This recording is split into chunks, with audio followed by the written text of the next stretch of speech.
Now, during President Park's trip to Africa, she's expected to share some of South Korea's economic success stories while also enhancing diplomatic relations with the three countries on her itinerary. Hwang Hojun reports. With increasing political stability, economic growth, and projected middle class of 500 million by 2030, many call Africa the final untapped growth engine of the global community. Recognizing that potential, the U.S., China, and Japan's heads of state have already visited several African countries. President Park Geun-hye will follow suit to become the fourth South Korean leader to make a visit.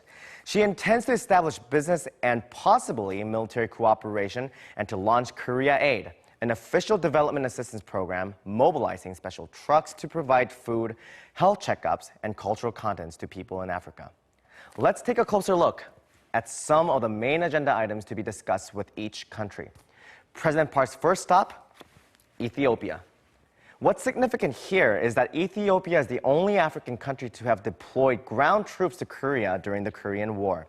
This would be the second time a Korean leader has visited the country since diplomatic relations were established in 1963. With the history, some of the main issues that will be talked about between President Park and the leaders of Ethiopia, including President Mulatu Teshome and Prime Minister Hailemariam Desalegn, is increasing trade and investment and enhancing cooperation in national defense, peacekeeping operations, and healthcare. She will also visit the African Union headquarters to meet with key members of the Commission, including its chair, Madame Nkosazana Zuma, before delivering a speech to introduce Korea's new policy vision for the continent. Next, the president will travel to Uganda. Now, this is the first time the leader of Korea visiting the country since the establishment of diplomatic ties in 1963.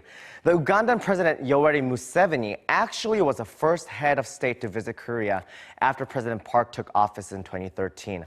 Together, they will discuss to seek enhanced cooperation between the two countries to tackle the North Korean nuclear issue, as Uganda is known to be a foothold for North Korea in East Africa.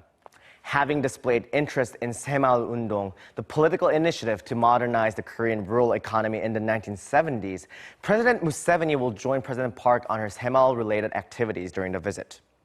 The last stop, President Park's African trip, is Kenya, which will mainly focus on enhancing economic relations of the two countries. It's interesting to note that the fathers of both President Park and Kenyan President Uhuru Kenyatta were in office when the two countries first established diplomatic relations in 1964. Once she completes her visit in Africa, President Park will head to Paris the following Wednesday for a state visit marking 130 years of diplomatic relations with France.